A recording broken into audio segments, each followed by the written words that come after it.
All right, good morning. Here we are at the last section of, minimize that, okay. Here we are at the last section of chapter 6, right? So this is definitely the longest chapter in our textbook. It combines the AP Classrooms units 4 and 5. You'll find this one if you're looking on AP Classroom in unit 4 stuff, just in case you're curious. But this is related rates. And so this is kind of like the other, I would say, the more challenging topic from Unit 4. This and optimization, my students last year struggled with quite a bit. Um, we're going to start by kind of remembering what we've done before. So almost all of our work has considered how y changes with respect to x.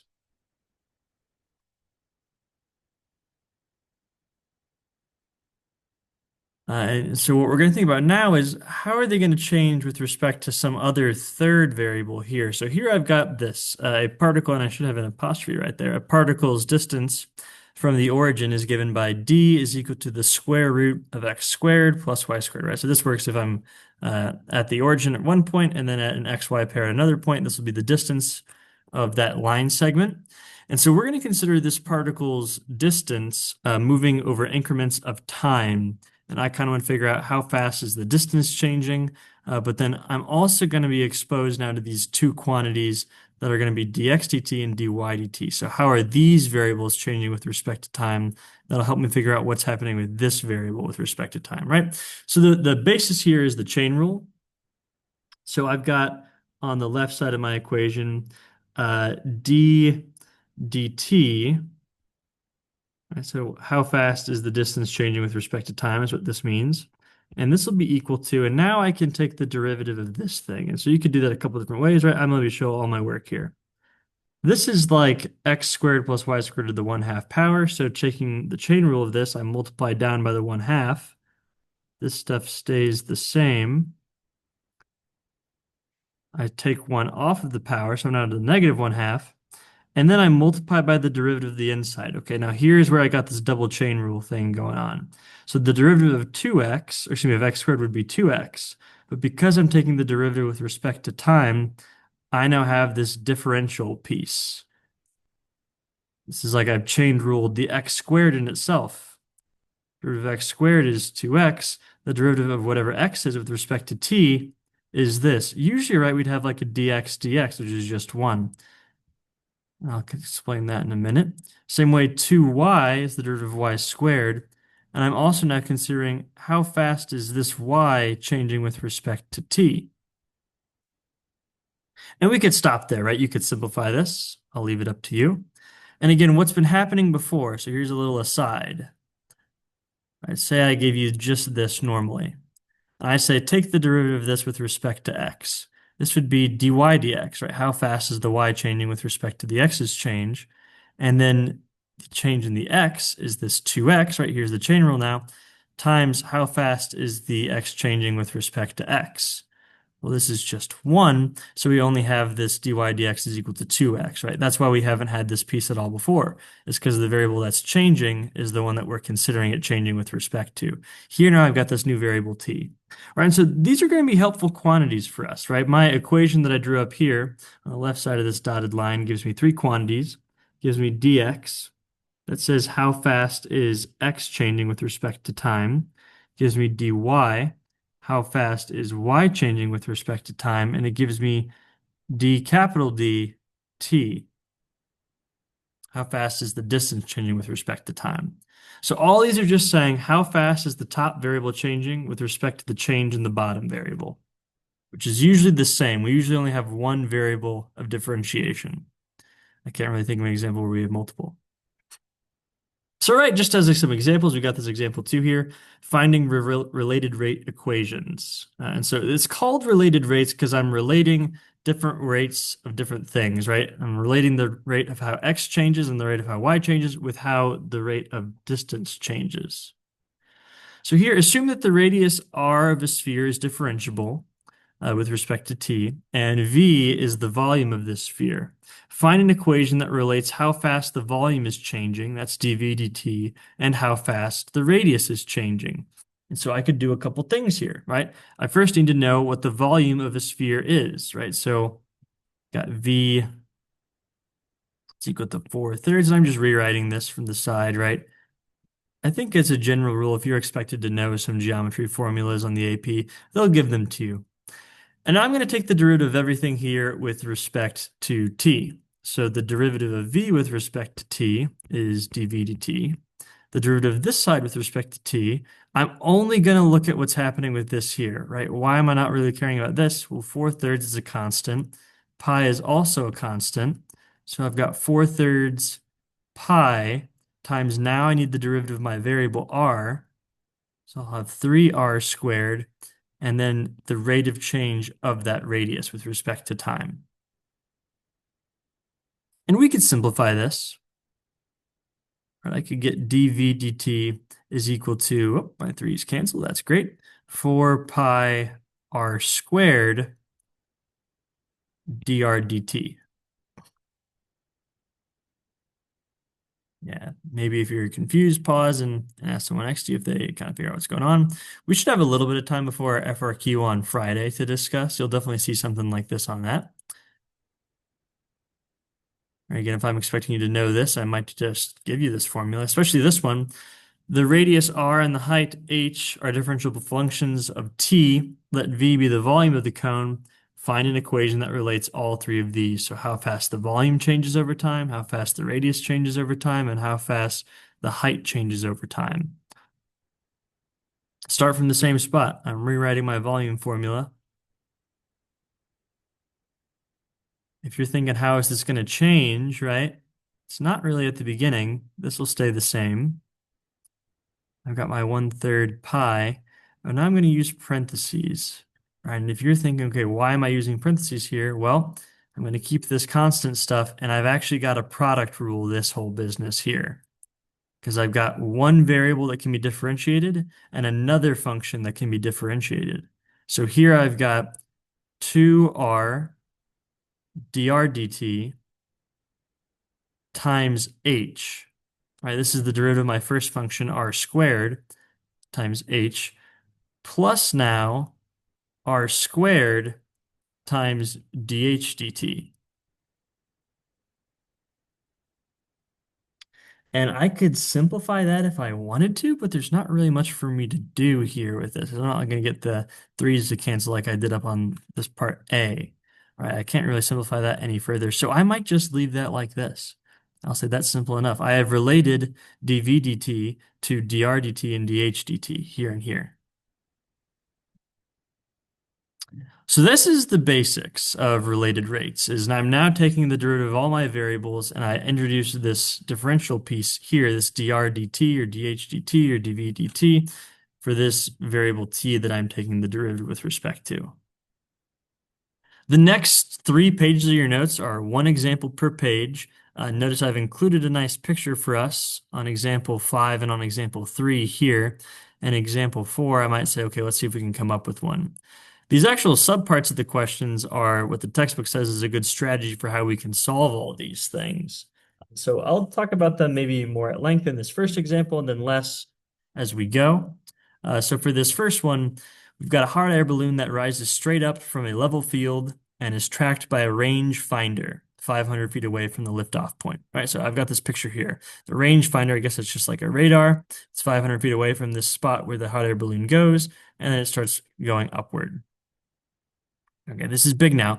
At the moment that the rangefinder's elevation angle is pi over 4, the angle is increasing at a rate of 0.4 radian per minute.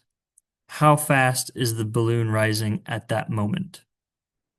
So this first part that the textbook says is to understand the problem and ask us, what do we know and what do we need to know?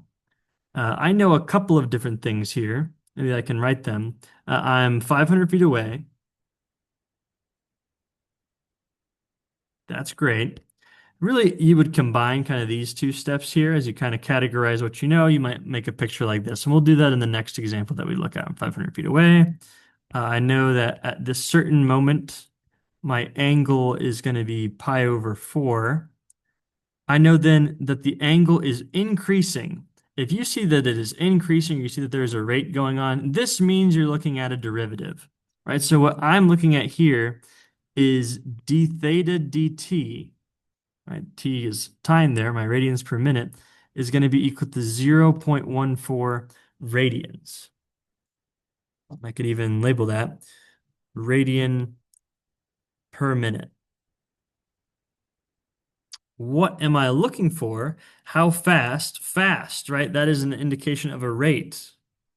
So I'm looking for a differential value here, a derivative value here. How fast is the balloon rising at that moment? So whenever all these things are happening, I am looking for how fast is the height changing.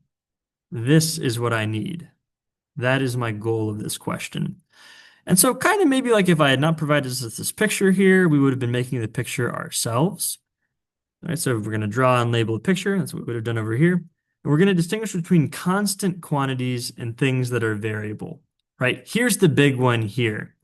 500, that's constant for me. The rangefinder is not getting further away. I'm assuming this is a windless day and the balloon is just going straight up in the air, right? Maybe that's too strong of an assumption, but it works in this problem. In fact, our problem will fail if we don't have it. H, the height, and theta, the angle, these are changing. So maybe I'll do a semicolon there. So these two thoughts are separate. So these two things are changing, which is kind of proof to me that I'm going to have dH dt and d theta dt, which are, two quantities that I'm concerned about. I've got this one already at this particular moment. I do not have that one. Okay, so now I'm going to write an equation that relates the variable whose rate of change we are seeking with the one that we want to know the rate of change of. Okay, so this is like now the hard part, right? Optimization was tough to find the model at the beginning. This is now maybe the harder part of all these things. And I'm actually going to rely on my trig here. So I can relate theta and height by figuring out what is the tangent of theta, right? Going back to our geometry days, tangent is the ratio of the opposite side. So for me, the opposite side to theta is this h, and the adjacent side, which is the side next to this. Okay, great. I'm trying to relate these two variables here. I could solve this, and I could say, okay, since I'm looking for dH dt, maybe I want the h by itself. So then I've got that h is equal to 500 tangent theta. This step C here, this is the hard part, right? This is like where you have to kind of be thinking about how can I get the quantity that I'm looking for? How can I get dH dt? Well, I need to figure out what is h. What is h? I can use this trig identity to kind of solve for that. Once we get this, we're just using our calculus stuff that we know. Right? This becomes like what we did on the first page here. So we're going to differentiate both sides with respect to t. So my right side, excuse me, on my left side, dH dt. Again, this is the quantity I'm trying to find times 500. And you got to know now what's the derivative of this. Well, that's secant squared theta times the derivative of theta, right? All of the variables that I have, I kind of identified my variables in part B there. Those are going to have this implicit differentiation piece where I have this dt in the bottom part there. Okay, that's pretty good. Right now, my last kind of step is to substitute the values that I know. Let's see. Notice that it makes it safer to do this only during the differentiation step. So I'm not going to want to plug in theta at this point. That would only tell me what is the height at that point. Right? That's kind of what that would do there. Get it a little prematurely. So what I want to do now then is plug in all the stuff that I have. So dH dt is equal to 500 secant squared. And I might write this like this, secant pi over 4 squared. Right? Having the exponent there next to the theta is like having it on the outside of the entire trig function. D theta dt is 0.14. So I can do some math here. Let's see. Secant is 1 over cosine.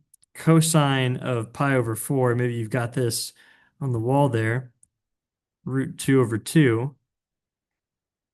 So then this is 2 over root 2. So then squaring this,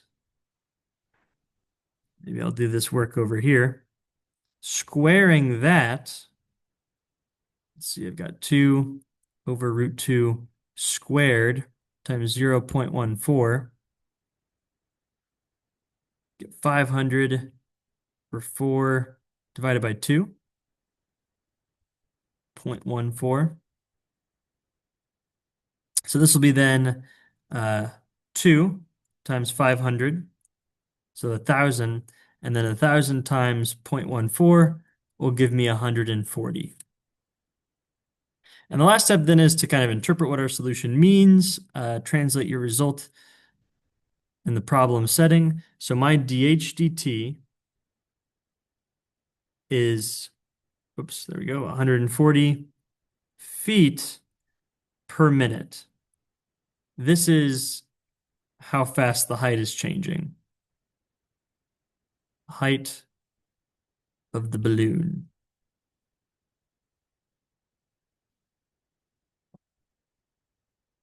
is changing at this rate.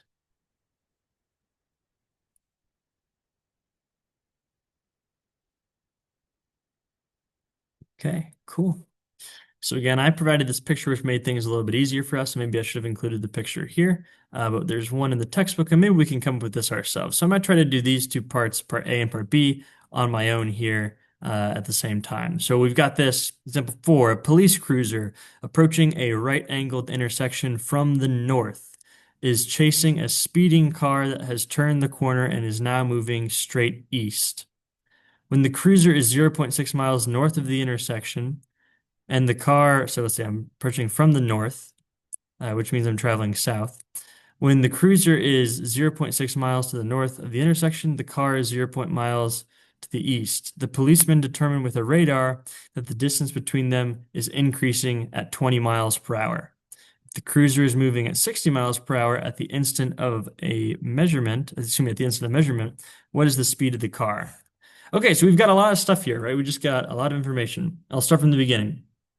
A police cruiser approaching a right-angled intersection from the north is chasing a speeding car, right? So if I'm approaching from the north, then I'm actually going south, right? So the car is traveling in this direction. I'm approaching from the north, I'm traveling south. I've got a right-angled intersection here. This speeding car is moving straight east. So this car is going that way. Car is moving in that direction. At one particular moment, I've got that the cruiser is this 0.6 miles away. So at a moment, I might call this X and I might call this Y. So the distance that the policeman is traveling, or the distance away from the intersection, is X. This is the car that's speeding, the misdemeanorer, I guess, not a crime to speed, not a felony or anything like that, is traveling here, and their distance away from the intersection is Y. At the moment that we're looking at, X is going to be equal to 0.6 miles, and Y is going to be equal to 0.8 miles. I got that from this point right here in my thing. The police determined with a radar that the distance between them and the car is increasing at 20 miles per hour. Okay, so now I've got this. Let's say that the police cruiser is at the very end of this line, and the speeding car is at the very end of that line. I'll call this Z. What I was just given is how fast Z is changing. dz dt is increasing at a rate of 20 miles per hour.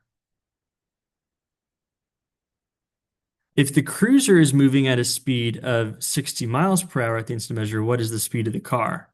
Okay, so now we can kind of do these things. So what do we know? What do we need to know? I've got a lot of what I know right here. I'm given some more right there. The cruiser, so how fast this is changing, is going to be 60, and I should label this dx dt, 60 miles per hour. But I'm actually getting shorter here, right? This distance is going to be decreasing. I'm traveling towards the center there. And maybe it would have made more sense for me to make this Y and to make this X, just kind of matches up with our Cartesian plane there. But we'll forget about that for now. And then what I'm looking for is how fast is the car moving? This is what I do not know. Very good question mark there. This is what I'm trying to find out, is how fast is this guy moving away from the intersection? So I need an equation that's going to relate all these things together, right? And then I set up this picture in a very particular way, and this is going to be pretty common for related rate types question, is I set up a circle. So I can relate everything that I know using the Pythagorean theorem. X squared plus y squared, that's going to be equal to z squared. Cool. And then maybe I could solve this for y, what I'm trying to find here. So my y squared is equal to, let's see, z squared plus, actually, that should be minus now because I'm moving it to the other side, minus x squared. And we could do this now, or we could do with our first formula. It doesn't really matter here. Just gonna maybe make things a little bit easier for me. I can now differentiate both sides, so I get 2y, and I have to have this dy dt. This is the quantity that I'm looking for, dy dt. Then I'll have my 2z dz dt minus 2x dx dt.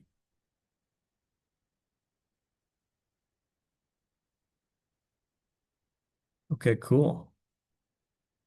So I can do a couple things now.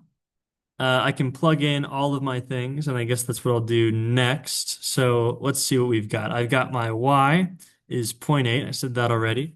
So 2 times zero point 0.8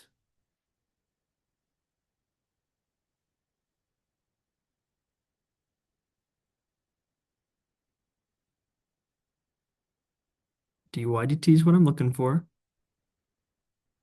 Equals to 2z. Now z, right, might be a difficult thing for me to find,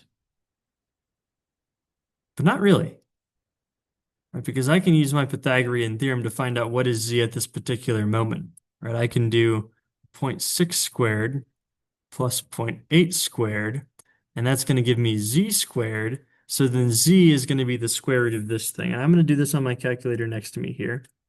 So let's see, 0 0.6 times 0 0.6, maybe 0.36. Maybe we can see where this is going. So then 0.8 times 0.8 is going to give me 0.64. Then I add those things together and I square root it, and I get that z is equal to 1. Sweet. So then continuing on with my substitutions here, z is equal to 1 dz dt, right? This is something that we got up above there. The distance between them is increasing at a rate of 20. And I'm going to subtract off my 2 times 0 0.6, which was again given to me. And then my dx dt, another one of the givens that I have, is negative 60 here. And so we can do some simplifying, right? I've got my dy dt, right? And I'm going to divide over by this piece here. So this will be 40, 2 times 0 0.6 times 60. It's going to give me 72. And I can add this because negative times negative makes that positive. You can check the math there if you like. And then I'll be dividing this by 1.6. So let's see, kind of what we're figuring out here is that I've got 40 plus 72 divided by 1.6. That means my dy dt is 70. And so what does that mean in the concept of this problem? The speeder is going 70 miles per hour. I guess that's a pretty reasonable speed for a speeder to be going. I don't know, that seems okay, depending on what road they're on, I guess. So that's where we end up there. This one was a little nicer, right? Pythagorean theorem kind of came readily to us, right? Maybe this tangent one was a little harder. The derivative was okay though. This one was maybe difficult because I had a lot of things I needed to plug in. Look, I'm dealing with 9 different quantities here. 1, 2, 3, 1, 2, 3, 1, 2, 3. 6 that are kind of variable, the rates, and then the measures here of x, y, and z. So I had to find out what z was. I could do that using the same Pythagorean theorem that I had here. We'll finish with this last example where we kind of have a cone. So here, water runs into a conical tank at a rate of 9 cubic feet per minute. The tank stands point down and has a height of 10 feet and a base of 5 feet. How fast is the water level rising when the water is 6 feet deep? Okay, so this is nice. And then I've got this fixed amount for the height of the cone, and I've got this fixed amount for the radius of the cone. What I have changing though is this DH, right? So this DH that's inside of my cone there, that's the water level. That is going to be what I need. That's going to be what I'm looking for. Some of you might be thinking, what can I do with this, right? Water runs into the conical tank at this rate, 9 cubic feet per minute. What that's telling me is how fast this body here, this blue, is increasing. So what I'm given is how fast the volume of this cone is increasing. And so we'll be using the volume of a cone again. We kind of started with this and we're going back to it. So 1/3 pi r squared h.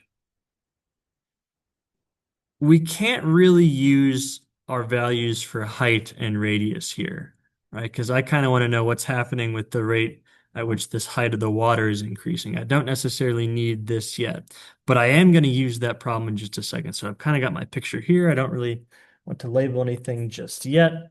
I'm going to make use of this kind of a formula here. So I'm going to go ahead and say, let's now relate radius and height. Right, all I really want is this dH dt. So my dH dt, we could say here, I've got 5, right, that's the radius of my cone. It's given over here, over 10. And really all I'm looking for is that I knock out one of my variables here. And I think if I knock out r, I'm able to create a value for r, then I only have the value for h left. And so here's what I mean, right? This is kind of what I'm talking about. So I could say that r is the same thing as whoops, and I did this the opposite way. 1/2 times h, right? Multiply h by both sides. We get this 1/2 h. Okay, cool. And I can even plug this in now.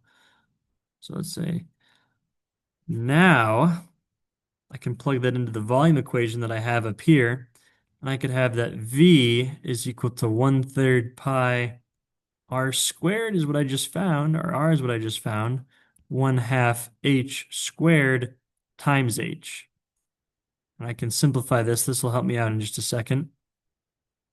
Get 1/3 pi times h squared over 4. Maybe you could write it that way. And then I could simplify this even more. I get pi over h to the third times 12, or excuse me, divided by 12. Okay, cool. So this is like a pretty workable equation, right? We can see that if I take the derivative here, I'll get dv dt. And then the derivative further still, I'm going to have 3 pi over 12 h to the second times dH dt. Cool. And I can simplify this 3 and the 12 into be a fourth there. I have the dv dt, and so maybe I should save this for the next step here. And I can simplify this first, though. So pi over 4 h squared dH dt. Great. Right, I've got the dv dt. That's 9. Pi over 4, I'll keep that right where it is. H squared, right? Now this is the thing that we're kind of thinking about here, I guess, is we're gonna pick a random H. Yeah, I'll go ahead and pick H is equal to 6 here, and I'll talk about why in just a second. dH dt is what I'm looking for.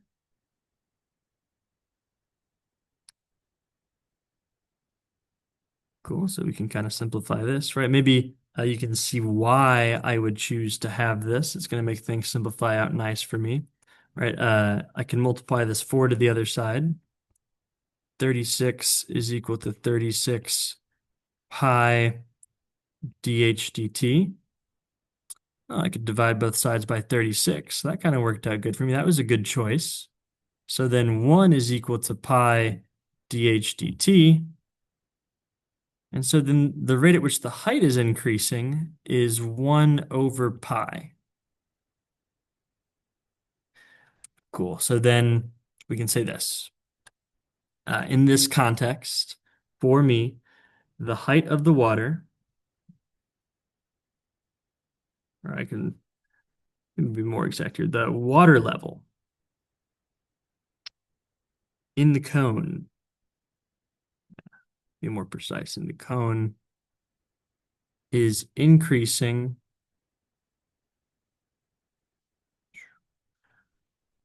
1 pith, I guess is maybe what we could say there, foot per minute. Cool. And that is kind of all we really need here. If you have any questions, please let me know. I printed out some exercises for you guys from AP Classroom. That's kind of first contrasting the difference between optimization and related rates. I kind of did that because those are maybe the two difficult word problem things that we've got. Oh, I think maybe I just copied this down wrong. Yep. So we're given that the height of the water level here is 6 feet. That's also why I picked that. This thing is kind of supposed to be working out nice for us. Yeah, that's where the 6 came from. Um, Yeah, so the AP Classroom exercises are again next to your notes. I stapled those and hole punched them, so maybe you could put those in your binder after you do them. Again, we should have a couple minutes of review before we do our FRQ on Friday. Part of that review, though, is going to be doing a practice one, which again will look pretty similar to one of the ones that you'll actually do. If you've got any questions, please let me know. I'll post a homework assignment for this stuff, and I hope you guys have a great day.